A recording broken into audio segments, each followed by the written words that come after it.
Ang kwento ni Tomby. Ang kwentong ito ay hango sa totoong buhay. Mula ito sa isa nating tagapakinig. Karanasan ito ni Leo. Walang eksaktong taon.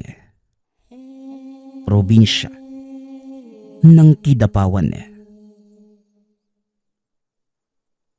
Halos maiyak si Leo nang makarating sa lugar.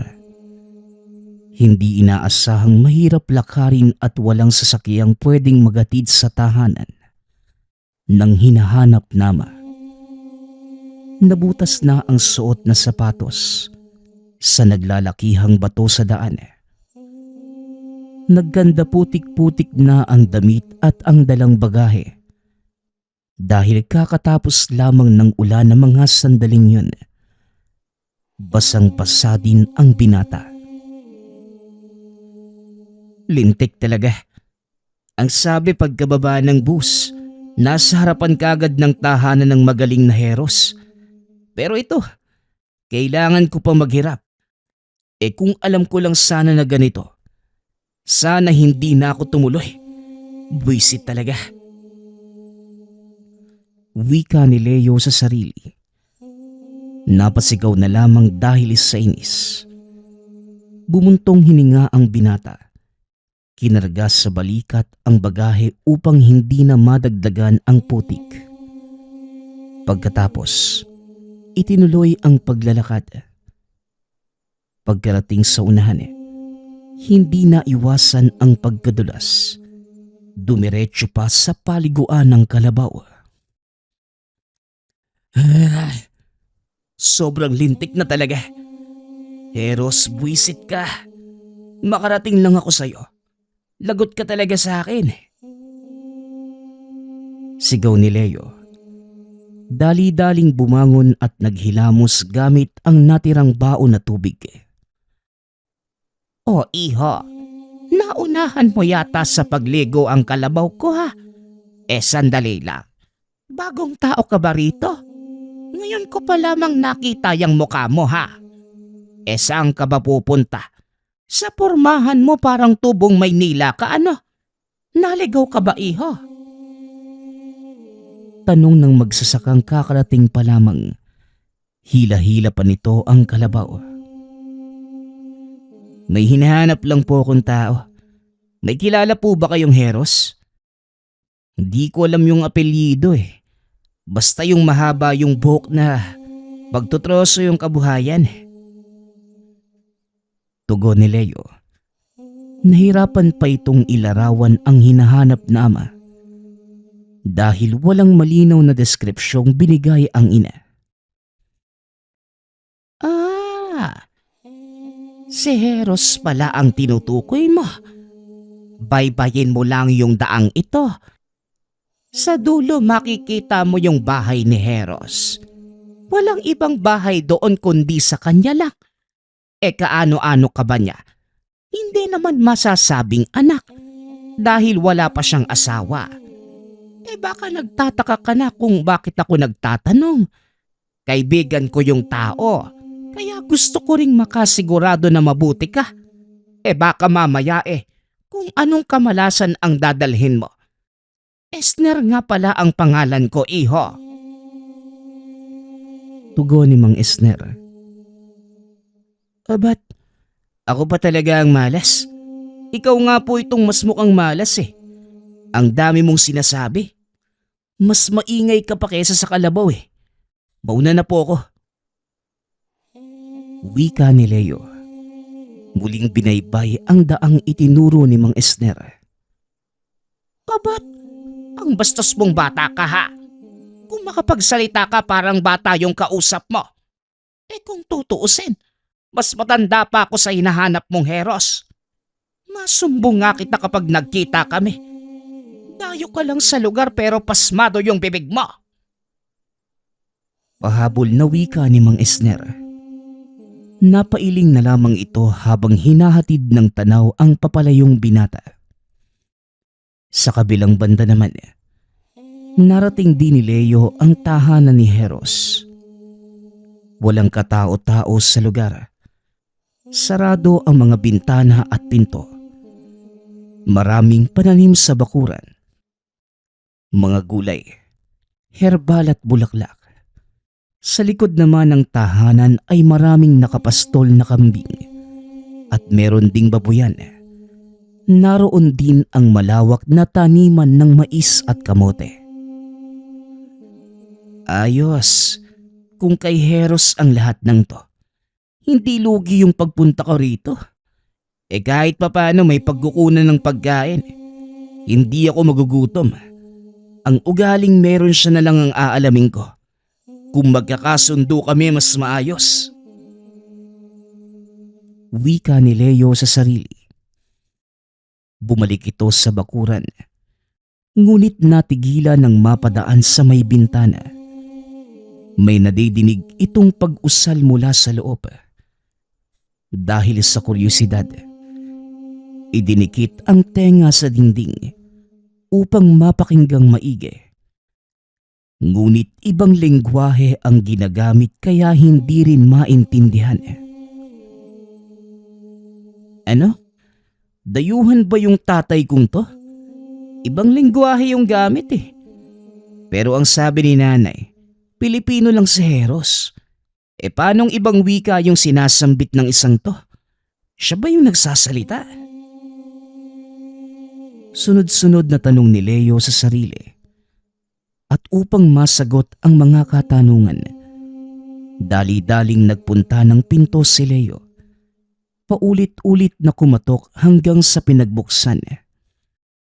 Napatingala naman siya nang bumungad ang taong nagngangalang Heros. Matangkad, naglalabasan ang mga ugat sa naglalakihang braso. Hanggang balikat ang haba ng buhok. Masama kong tumitig at nakakunot ang noo. O ikaw, ang lakas naman ng loob mong mambulabog sa ganitong oras. At sino ka ba? Hindi ito tanggapan ng mga nawawala. Wala akong maitutulong sa mga taong naliligaw. Diretsahang wika ni Heros. Napapitlag naman si Leo sa lalim at buo nitong boses na kung ilalarawan niya, tila lider ng kinakatakutang sindikato sa bansa. Ngunit hindi siya nagpatinag. Taas noong sinalubong ng tingin ang kaharap sabay sagot. Ikaw ba si Heros? Huwag mo kong itaboy na parang aso. Dahil may responsibilidad ka sa akin. Kung noon wala akong nagawa ng iwanan mong parang tuta, pues hindi na ngayon. Malaki na ako. At hindi ako makakapayag na itataboy mo ulit. Anak mo ko. Kaya tumabi ka. Dahil tutuloy ako sa tahanang to. Pagpapakilala ni Leo, mas lalong kumunot ang noo ni Heros sa narinig. Natigilan at napaisip sa takbo ng buhay. Aminado itong may naging kasintahan dati. Ngunit matagal nang walang balita sa babae. Nasundan niya ng tingin si Leo na nakapasok. Komportable pang naupo sa harapan ng hapagkainan. Sinusuri nito ang mga ulam na tinatakpan. At nang makahanap ng kanin, kumain ito ng walang pasabi. O ikaw, marami nang naligaw sa lugar na ito. Pero ikaw lang ang bukod tanging walang modo. Sa dinami-rami ng pwedeng maiwan, asal mo pa talaga. Pasalamat ka at may ginagawa ko. Kaya wala akong panahon sa kakulitan ng kagaya mo. Bitbitin mo na ang gusto mong bitbitin. Sa'yo na lahat ang pagkain dyan sa mesa. Pati kaldero kung gusto mo. Basta lumabas ka na sa pamahay ko. Wika ni Heros. Hinawakan nito ang pinto para manatiling nakabukas. Hinihintay ang paglabas ng binata. Asa ka. Simula sa araw na to, Dito na ako titira. Alam kong malinis yung tenga mo kaya huwag kang magbingi-bingihan sa sinabi ko. Anak mo ko. Wika ni Leo. Napahugot ng hininga si Heros. Hindi nagustuhan ang inasal ng binata. Humakbang ito at lumapit sa lalaki. Hoy, Poncio Pilato, lumabas ka sa tahanan ko. Hindi ko ugaling ulit-ulitin ang salita kapag nasabi na. Kaya kung ako sa'yo, umalis ka na kung ayaw mong malagot sa akin. Wika ni Heros. Tinakot pa nito ang binata sa pagkuha ng kalis, isang uri ng sandata. Ngunit sa halip na masindak ay tumawa lamang ang binata. Aba, ang lupit naman yata ng itak mo. Baliko. Sino ba yung panday niya ng makaltukan ko? Gagawa na nga lang ng sandata. Hindi pa tuwid. Lasing ba yun ang ginawa niya yan? Wika ni Leo. Napakatabil talaga ng dila mo. Ang lakas ng loob mong pagtawanan ang natatanging sandata. Nadaan-daan ang aswang ang napatay. Baka gusto mong mapabilang. Hindi ka aswang. Pero pwede kitang patayin ora mismo. Oh, naiinis ka na ba sa akin na marunong akong sumagot? Hindi mo ba napagtanto na may pinagmanahan ako? Gusto mo akong patayin? O sige, yun ay kung kaya mong kitilan ng buhay ang batang nagmula sa dugo't laman mo. Paghamon ni Leo, napahugot muli ng hininga si Heros. Tumutunog na rin ang buto sa mga kamay sa labis na pagkuyom. Hindi niya inaasahan na sa kalagitnaan mismo ng pagdarasal, may ligaw na binatang manggugulo at ito pa ang ipinapakitang asal. Pinipilit mong anak kita. O sige, bibigyan kita ng oras para magpaliwanag. Siguraduhin mo lang na aakma ang salita mo. Dahil kung hindi, may dilang mapuputol sa araw na ito. O sige, makinig ka. At kapag ako naman ang tama, bibigwasan kita. Wika ni Leo. Isinalaysay ng binata ang buhay at ng ina na dating kasintahan ni Heros. Hindi lamang nito nalaman na may anak dahil lumuwas ng Maynila ang ina. At nang tumagal ay nakapag-asawa ang babae na isang alagad ng batas. Ngunit nasawi pagkasangkot sa isang operasyon. Ang mas matindi pa, nadamay ang ina dahil sa maling akala. Ngunit bago ito pumanaw, naikwento ang tungkol kay Heros na siyang tunay na ama ni Leo. At dahil naiwanang mag-isa sa buhay, napilitang hanapin sa kasulok-sulukang bahagi ng Mindanao. At ito na siya ngayon, nandito sa tahanan ni Heros. Pagkatapos na mahabang kwentuhan, natahimik naman si Heros. Walang nasabi sa mga kaganapan. Ang huling balita ay iniwanan ng kasintahan. Ngunit ngayon ay may nagpapakilalang anak. O ano? Ayaw mo pa rin bang maniwala? Bahala ka. Basta dito na ako titira sa ayaw at gusto mo. May banyo ka ba? Gusto kong maligo kasi ang baho ko na eh. Nadulas ako sa putikan papunta rito. Itong lugar nyo nakakaasar eh.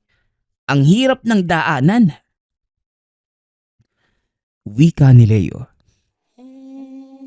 Sandali. Hindi pa din ako kumbinsido na anak kita. Pero nandun sa likod, sa tabi ng babuyan ng tubig, maligo ka at pwede ka ring maglunod kung gusto mo. Huwag mo muna akong guluhin. Dahil may kailangan pa akong tapusin. Tugon ni Heros. O sige, gawin mo kung anong gusto mo at gagawin ko rin kung ano ang gusto ko. Tugon ni Leo. Lumabas na ito ng tahanan. Nagpunta sa paliguan. Samantala iwinaksi muna ni Heros ang pag-iisip sa presensya ni Leo. Itinuloy ang naudlot na pagdarasal. Muli niyang binitbit ang libro at saka sinimulang basahin ang nakasulat na Latin. Ginawa ito sa tahimik na paraan. Pagkatapos, isinunod ang pag-oorasyon sa tangang medalyon at sa mga sandatang ginagamit sa pagpuksa ng mga nilalang. Sa kalagitnaan ng ginagawa, napansin niya ang presensya ni Leo. Nakamasid ang binata, nakasilip sa butas. Pasimple itong kumuha ng pantakip at itinapal doon. Nagpatuloy na rin sa pag-oorasyon. Pagkatapos ng lahat, lumabas ito at muling nakasagutan ang binata. Akala mo siguro wala akong narinig, no? Aminin mo nga, isa kang miyembro ng kulto, ano? Ang sabi ni nanay, may ganyang grupo dito sa Mindanao. Kung kasapi ka, matanong nga kita, ano bang ginagawa nyo? Pumapatay ba talaga kayo ng tao tapos binibenta yung mga lamang loob? Umiinom din kayo ng dugo, no? May paniniwala kasi na kapag uminom ng dugo yung tao, madudugtungan yung buhay at ahaba. Kaya siguro buhay ka pa ngayon kasi... Kung may bitbit lang akong patalim, putol na sana yung dila mo. Tahimik na tao si Andrea. Pero ikaw na sinasabing anak, napakabastos mong magsalita. Kakarating mo lang sa lugar na ito, sa tahanan ko. Pero patuloy ka lang sa pagdadada. Naririndi na ako sa boses mo. Tugon ni Heros. Pinutol na nito ang pagsasalita ni Leo. Kaya lang wala itong balak na tumigil. Jesus, nahiya ka pa. Aminin mo na. Kahit sumilip lang ako sa butas, nakita ko yung mga kagamitan mo. May mga kandila, libro, at meron pang anting-anting. Naguguluhan tuloy ako kung miyembro ka ba ng kulto o mangkukulam eh. Alin ba sa dalawa? Hindi na nagpigil si Heros. Hinila pa itaas ang binata. Dali-dali naman itong kumapit sa kamay niya. Makikita rin ang takot at pagkabigla sa mga mata. Kapag sinabi kong manahimik ka, tumahimik ka na. Hindi uso sa akin ang pasensya. Kaya kung gusto mo pang sikatan ng araw, sumunod ka sa bawat sasabihin ko. Nagkakaliwanagan ba tayo? Oo naman. Maliwanag na maliwanag. Ibaba mo na ako. Hindi sumasayad sa sahig yung mga paa ko eh. Tugon ni Leo. Ibinaba naman ito ni Heros. At sa mga sumunod na sandali, naging tahimik sa takot na malagot muli. Nilinis ni Heros ang kabilang kwarto na ginawang tambakan ng mga kagamitan na hindi na mapapakinabangan. Inilabas ang lahat ng mga ito at sa silong isiniksik. Binigay na rin sa binata ang sariling papag. Walang ibang higaan sa tahanan kung hindi yon lamang. Pagkatapos ay pinagluto ng hapunan. Tahimik silang nagsalo. Ipinagpapasalamat din niya ang pagtikom nito ng bibig. Dahil lumipas ang oras na walang ingay sa tahanan. Makaraan ng ilang sandali, sumapit din ang gabi. Nasa bakuran si Heros. Hinihintay ang pagdating ng kaibigang si Mang Esner. Napag-usapan ng dalawa na mag-inom dahil nakapagbenta ng kalabaw ang matanda. O paring Heros, pasensya na kung natagalan ako.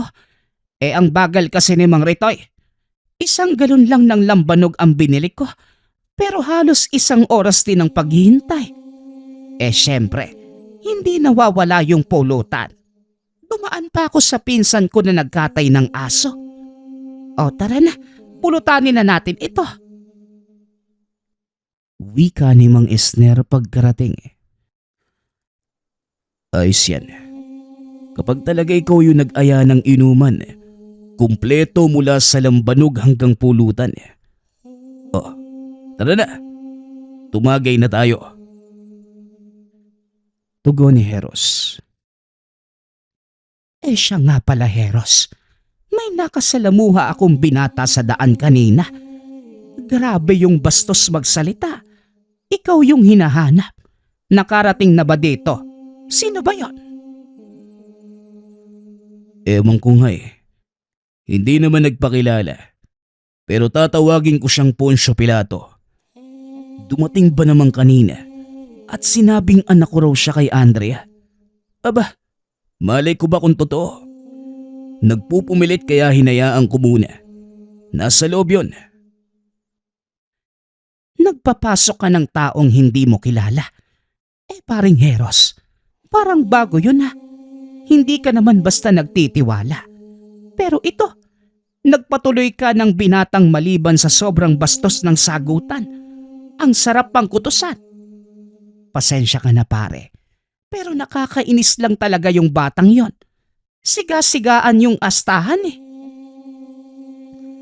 Kaya nga mukhang kailangan ko ng mahaba-habang pasensya eh. Hanggat nandito yung batang yan. Siya nga pala, maiba tayo. Ano na yung balita sa aswang noong nakaraang araw? Wala na akong narinig tungkol sa nilalang na yun eh. Naayos na ba? Hindi pa nga. Tinutugis ng kabilang grupo. Ewan ko kung mauhuli. Pulpul naman yung mga yon. Nagpapalakas sa mga tao para mapuri. Pero wala namang sagawa. Puro salita yung mga peste. Ikaw ba? Wala kang gagawing hakbang. Magsabi ka lang. Ako ang maiiwan dito sa tahanan mo para magbantay sa mga alagang hayop mo. Pag-iisipan ko muna. Ang sabi kasi ni Mang Hernan, mailap yung aswang eh. Ito rin pala yung sinisikap nilang mahuli pero hanggang ngayon hindi magawa. Mautak din kasi. Umaatake sa oras na walang makakapansin kahit antingero. Papakinggan ko muna yung takbo ng panahon. Nakahanda na rin naman yung mga kagamitan ko eh. Wika ni Heros. Sa kabilang banda naman, habang nag-uusap ang magkaibigan, dahan-dahang pumuslit sa kwarto si Leo upang alamin ang nasaksihang gawain ng ama kanina. Pagkapasok, bumungad ang librong puno ng iba't ibang simbolo at mga salitang iba ang pagkakasulat. Ang umagaw sa atensyon ng binata, ang medalyong anting-anting na nakapatong sa mesa.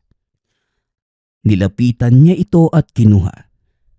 Kung ilalarawan ang bagay, hugis trianggulo na may nakaukit na letrang A sa bawat kanto. May nakaukit na mata sa gitna at salitang Roma naman sa ibaba nito. Hindi na rin natuloy ang tangkang paghalungkat sa mga kagamitan.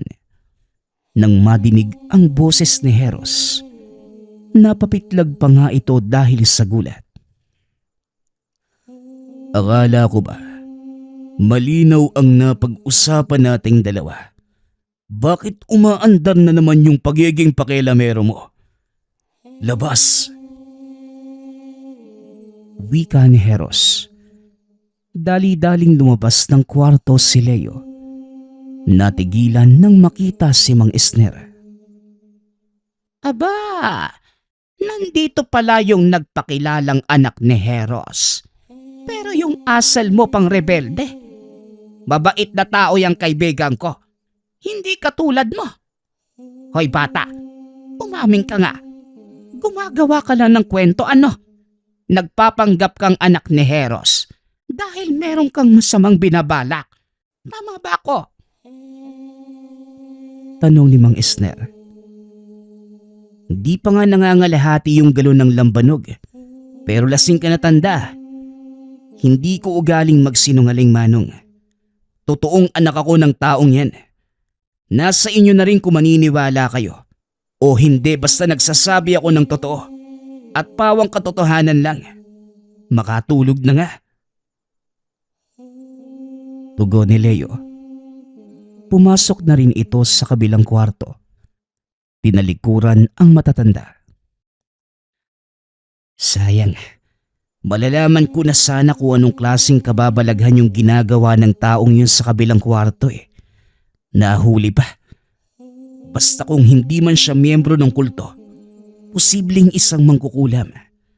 Kaya siguro iniwanan ni nanay eh. Dahil kampon siya ng kasamaan. Halata naman sa itsura eh. Mukhang hindi mapagkakatiwalaan. Wika ni Leo sa sarili. Napailing na lamang at saka sumampa sa higaan. Kinabukasan. Pagkagising, unang nabungaran ni Leo ang may hinang pag-usal mula sa kabilang kwarto. Dali-dali itong sumilip at nakita ang ama na nakaluhod kaharap ang altar. Hawak ang libro at saka may binabasa mula roon. Dahil sa lengguwaheng gamit, hindi niya maiwasang kilabutan. Pakiramdam pa'y anumang oras ay may lalabas na nilalang. Pagkatapos niya itong sambitin, minabuti na lamang na manahimik habang pinapakinggan ang mga ito. Ilang sandali pa, natapos at lumabas ng silid si Heros. Kahit umakto ka pang walang nangyari, huli ka na. Nakita kitang sumilip. May pagkain dyan sa mesa. Ikaw na ang bahala sa sarili mo. Kumakain ka naman siguro ng gulay ano? Yan lang ang nakahain. Ganyan lang yung kinakain dito. Kung gusto mo ng karne o ibang putahe, maghintay ka hanggang sa araw ng sahod ko. Papasok muna ako sa trabaho para may pantusto sa'yo. Maiiwan ka rito sa bahay at bibilinan kita ng isang bagay na dapat mong tandaan. Wag na wag kang pupunta sa malayo kung sakaling maisipan mong lumabas. Baguhan ka lang sa lugar. Mahirap na at baka maligaw ka. Mahihirapan pa ako sa paghahanap. Lalakad na ako, Poncio Pilato. Wika ni Heros. Leo, Leo yung pangalan ko, hindi Poncio Pilato. Kumag na to. May pangalan yung tao, tatawagin ng kung ano-ano. Umalis ka na nga. Tugon ni Leo. Pagkaalis ni Heros, dali-dali itong pumuslit sa kwarto nito upang masuri sa ikalawang pagkakataon ang mga kagamitan. Ngunit wala nang naabutan. Malinis ang mesang pinaglalagyan nito. Pati ang mga kandilang nakatirik sa gilid ay wala na rin. Pati ang libro at ang ibang kagamitan. Itago mo man ang lahat ng yan. Hindi pa rin magbabago yung tingin ko sa'yo. Isa kang mangkukulam ano. May kinulam na kaya siya? Pinagalitan pa ako kasi ang tabil daw ng dila ko. Pero siya naman tong mas masama yung ginagawa. Ay nako, naging tatay pa kita.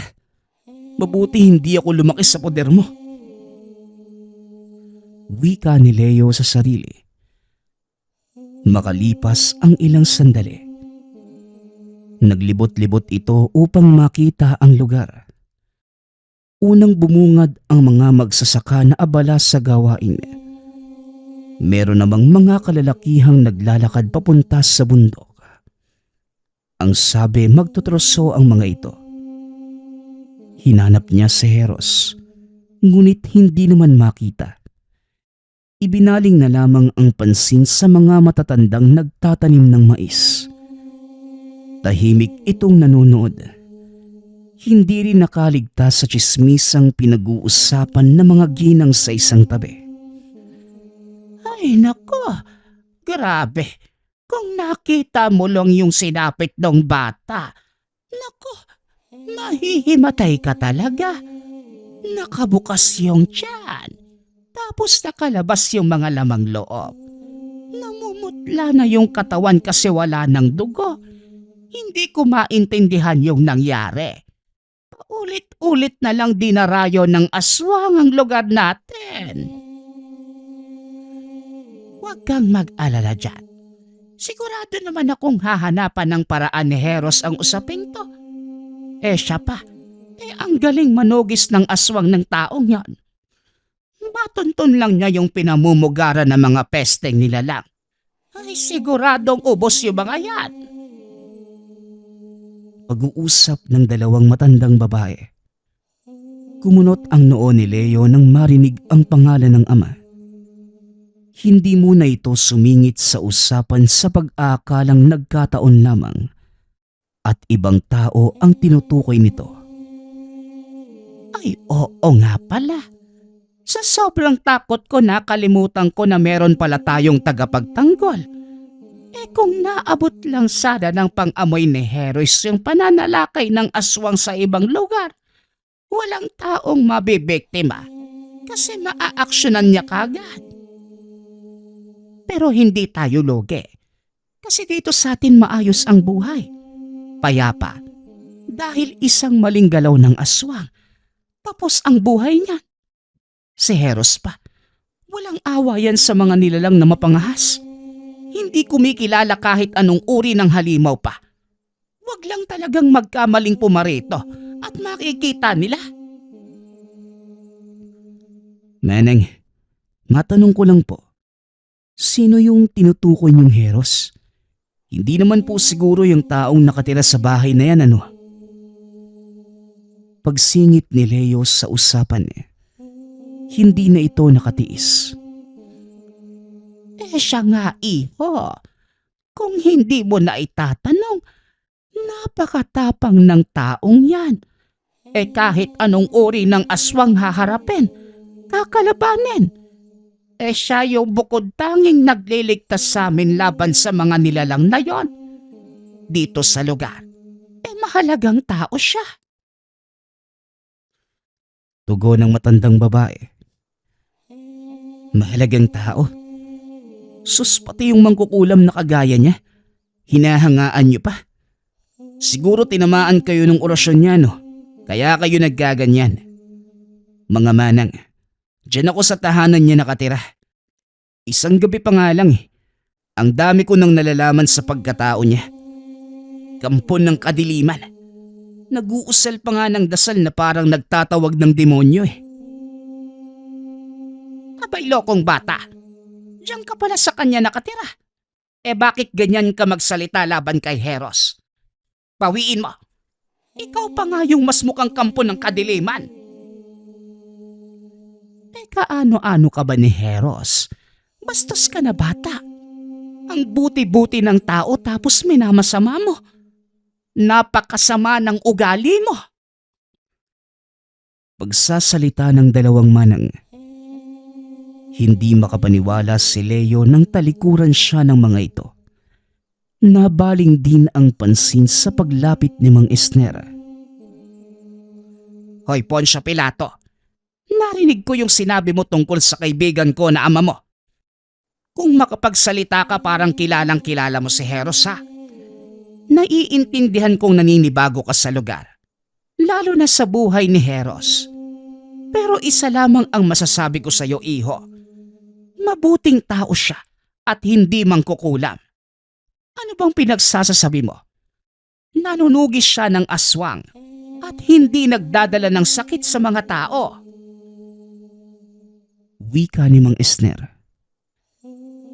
Di kayo na itong malam. Pasensya naman. Ito na lamang ang tanging naisagot ni Leo.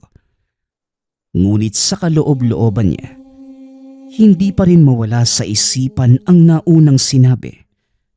Sa paningin niya, Masamang tao ang pinupuri nilang si Heros. Oo, tatay ko siya. Pero parang ang sama ko na rin kung kukonsintihin ko yung ganong klase ng gawain. Kung makapagsalita naman sila, parang nakita nila yung galawan ni Heros sa loob ng bahay. Ako pa yung naging mali gayong nasaksihan at narinig ko ang lahat. Bahala na nga kayo. Wika ni Leo. Sa muling pagsapit ng dilim, hindi na nakatiis ang binata. Maghapon itong naiwan sa tahanan at dahil walang balita mula kay Heros, napagpasyahan itong hanapin sa kagubatan. May iilan itong nakasalubong nakasamahan nito at sinabing nagtatrabaho pa ang ama. Pinuntahan niya ang kinalalagyan at sa halip na pamumutol ng kahoy ang maabutan, napansing nag-uusal ito ng dasal habang nakatingin sa madilim na bahagi ng paligid. Mahigpit din ang pagkakahawak ng patalim. Tinawag niya ito, ngunit sumenyas lamang na umalis na. Ano ba? Mamaya na nga yung kalokohan mo. Kanina pa ako nagugutom eh. Wala akong mahanap na maluluto sa bahay mo. Kaya anong kakainin ko? Tara na, mahihimatay na ako sa Hindi natapos ni Leo ang sasabihin nang makarinig ng malakas na pag-angil. Kagad itong napaatras.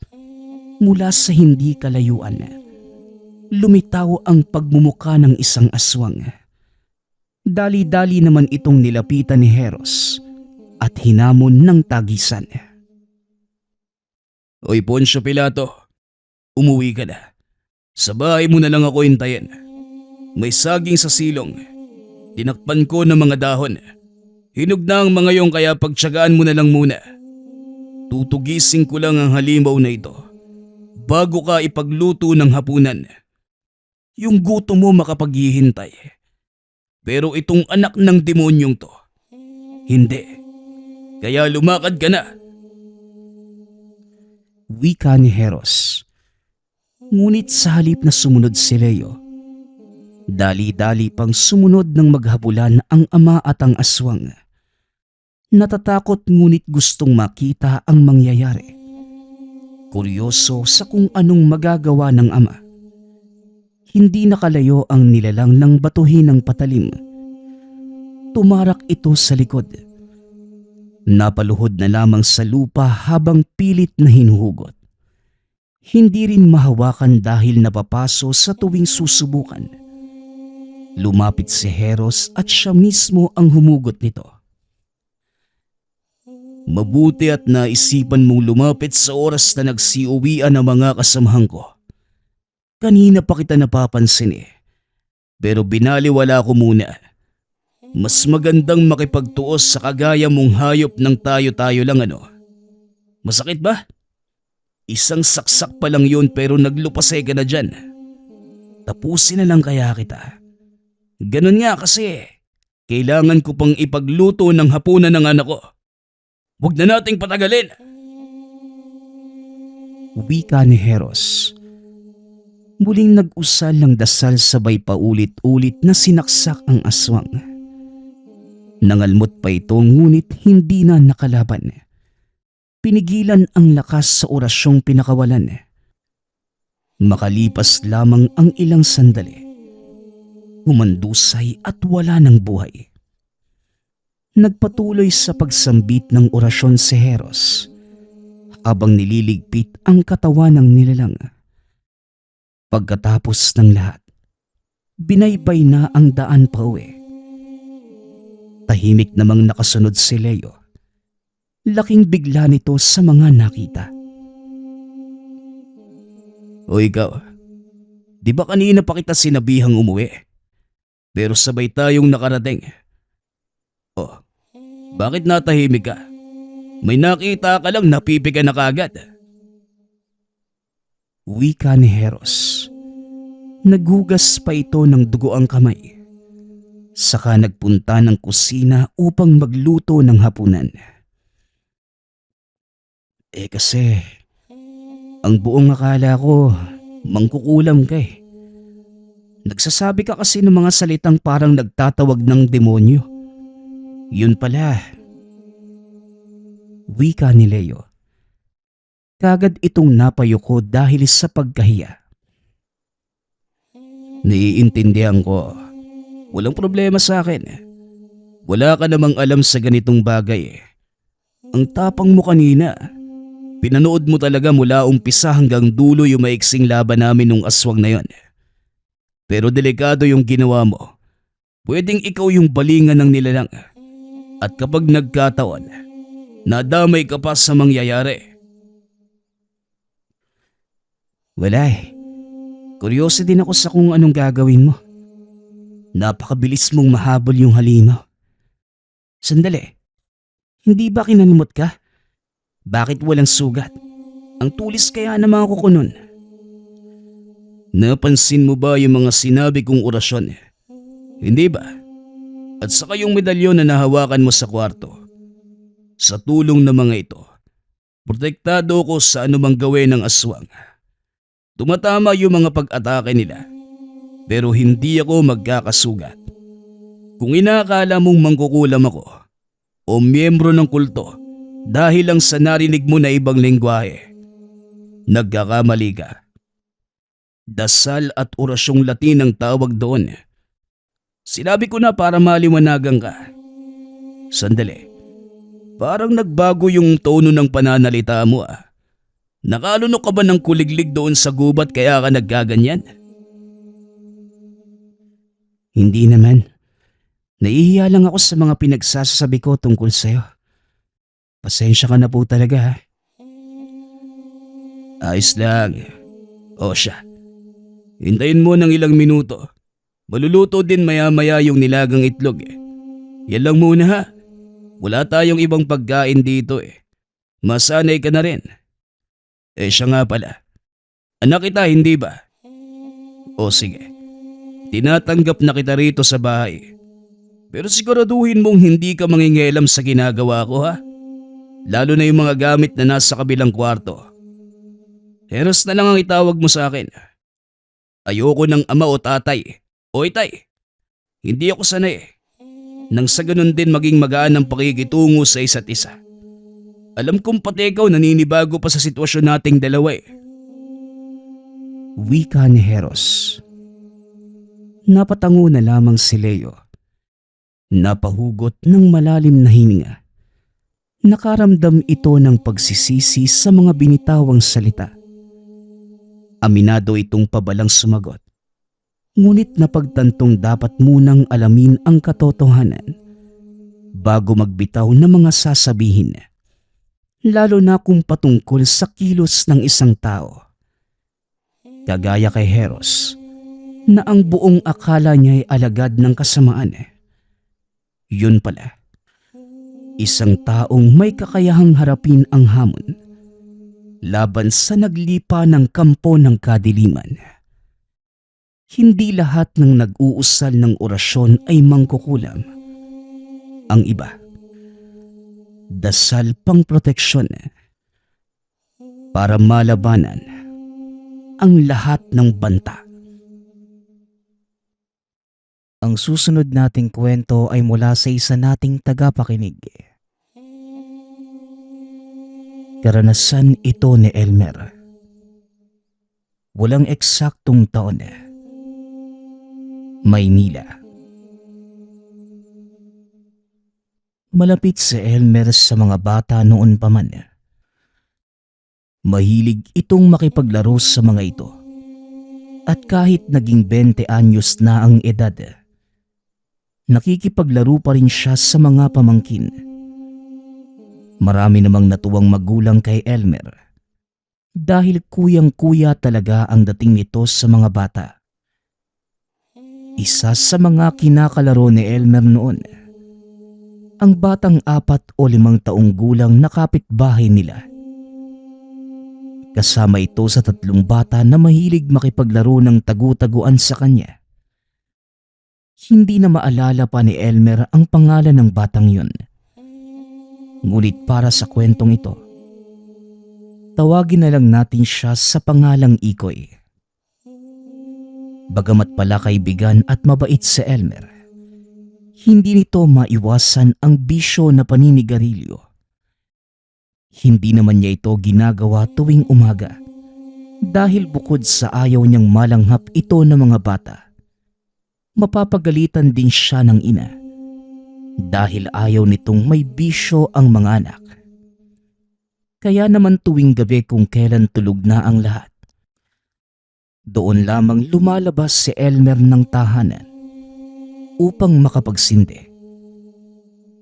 Isang gabi habang abala sa paninigarilyo si Elmer, nakita niya si Ikoy. Lumabas ng tahanan na may bitbit na supot. Kagad namang nagtaka ang binata kung bakit gising at anong ginagawa ng bata ng 10 oras ng gabi at kung ano ang dala nito sa supot. Kagad namang nagpunta sa bakuran nila ang bata. Kaya naman hindi na nakita pa ni Elmer ang sunod na ginawa nun.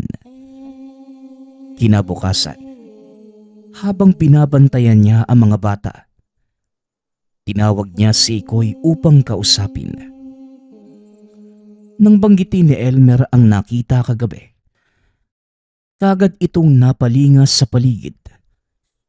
Tinignan niya kung meron bang ibang makakarinig ng kanyang sasabihin. Kuya Elmer, pangako mo po sa akin. Sikreto lang po natin to, ha? Tanong ni Ikoy. Tumango naman si Elmer. Kasi kuya, meron po akong mga naging kaibigang duwende sa bakura namin. 3 po sila kuya eh. Isang itim, isang berde at isang puti. Pagpapatuloy ni Ikoy, hindi inaasahan ni Elmer na ito ang sasabihin ng bata. Noong una, akala lamang niya ay may tinatago lang ito. Bagamat hindi siya naniniwala sa mga sinasabi ng bata, lalo na't nasa syudad sila. Ipinakwento niya pa rin kay Ikoy dahil interesado ito sa sasabihin ng bata. Nagulat nga po ko kagabi kuya eh. Nakarinig po ko ng mga nag-uusap sa bakuran. Tapos wala naman po ako nakita eh. Tapos paglabas ko ng bahay, ayun, nakita ko po sila. Kinausap nila ako tapos ang sabi nila, dalhan ko daw sila na makakain kaya ayun. Pagsasalaysay ni Ikoy, pinakinggan naman ni Elmer ang mga kwento nito tungkol sa mga duwende. Umabot ang 1 buwan at kahit papano, nakilala niya ang 3 kaibigan ng bata. Ayon kay Ikoy, ang itim na duwende ang pinakamasungit sa lahat. Palagi din itong nagagalit sa puti at berdeng duwende. Madalas nagtatalo ang itim at berde samantalang pinagbabati naman sila ng puti. Ang duwendeng berde naman, sobrang makulit at palagi itong niyayaya na sumama sa kanila, papunta sa kanilang mundo. Ngunit hindi naman sumasama si Ikoy. Natatakot ito na baka hindi na siya makabalik pa. Habang ang puting duwende naman, ito ang pinakapaborito ng bata dahil sobrang bait. Bukod pa dito ay mahinhin. Dahil kahit inaaway ito ng iba ay kahit kailan, hindi ito minsan man nagalit. Natutuwa lamang siya sa kwento ni Ikoy. Hindi naman niya ito ikinakaalarma. Naiisip niya na baka imahinasyon lamang ito ng bata. Dahil siya rin naman nung kabataan ay mahilig lumika ng kwento para mapansin ng mga magulang. Hanggang sa lumipas ang ilang taon, naging 11 taong gulang na si Ikoy. Hindi na ito masyadong lumalabas o nakikipaglaro sa kanila. Naisip ni Elmer na baka dahil abala ito sa pag-aaral, Hanggang sa isang araw, lumapit sa kanya muli si Ikoy. Nakikita niyang natatakot ito dahil kinukulit na naman siya ng mga duwende. Ayaw siyang lubayan ng mga ito at tila nakursunadahan siya ng berdeng duwende. Hindi naman niya kayang tigilan ang pagdadala ng pagkain dahil baka may mangyaring masama sa kanya, maging sa pamilya. Ngunit kahit gaano kadetalyado ang kwento ng bata kay Elmer, hindi pa rin niya ito pinaniwalaan. Sa isipan niya, gawa-gawa lamang ang lahat ng kwento nito. Ganun pa man, pinayuhan niya itong lumayo na at unti-unting bawasan ang mga ibinibigay. Hanggang sa tuluyan na niya itong tigilan. Baka sa ganung paraan, lubayan na siya ng mga ito. Yun naman ang ginawa ni Ikoy. Nakikita pa naman siya ni Elmer. Ngunit habang tumatagal, dumadalang na ang pagkita niya dito. Hanggang sa isang araw ay nabalitaan na lamang na nawawala si Ikoy. Dali-daling tumawag ng otoridad ang mga magulang at sa tulong ng mga residente, hinalughog nila ang buong bayan pati na rin ang mga katabi nito. Tinanong na rin ng mga magulang ang kanilang kamag-anak. Nagbabaka sakaling doon ito pumunta. Ngunit lumipas pa ang ilang araw, linggo at buwan. Hindi na nila natuntun pa ang bata. Napag-alaman ng mga kapitbahay na baka naglayas ito dahil palagi nilang nadidinig na nagsisigawan ang mag-asawa. Baka napagod na lamang itong makitang nag-aaway ang mga magulang, kaya ito naglayas. Hanggang sa lumipas ang ilang taon, hindi na talaga nakita pa si Ikoy. Gusto niya sanang sabihin ang tungkol sa mga duwending ikinikwento ng bata sa kanya. Ngunit hindi niya ito ginawa dahil iniisip ni Elmer na hindi naman ito totoo. At kung totoo man yon, hindi naman siya paniniwalaan ng ibang mga tao. Magpasa hanggang ngayon, nagsisisi pa rin si Elmer na hindi niya ito sinabi sa mga tao noon. Kahit napagtawanan o hindi siya paniwalaan, kahit anong impormasyon ay maaaring makatulong sa pagtuntun sa bata. Hindi alam ni Elmer kung bakit hanggang ngayon hindi niya ito kayang sabihin kahit kanino. Ngayong may asawa at anak na, nag-aalala ito sa kaligtasan ng mga anak. Magpasa hanggang ngayon, nakukonsensya pa rin ito sa pagkawala ni Ikoy. Bagamat ang mga duwende ang kumuha sa kanya, ang hindi pagkilos ni Elmer ay isa sa mga dahilan kung bakit bata pa lamang, kagad itong nawalay sa pamilya at napaggait ang buhay na para sana sa kanya. Ikinikwento ito ni Elmer ngayon upang kahit papano magsilbing aral ang mga nangyari sa kanya sa iba. Nag-iwan ito ng isang paalala. Sana maniwala tayo sa mga bata. Kahit na nagdududa tayo. Ayon sa mga sabi-sabi, ang bata ay hindi marunong magsinungaling. Kung nakinig lamang sana siya at naniwala sa sinabi ni Ikoy, sana ngayon, nandito pa rin siya at tumanda kasama ng mga kalaro niya.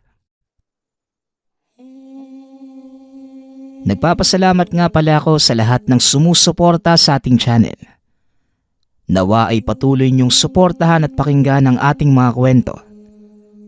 Hanggang sa muling pakikinig. Paalam.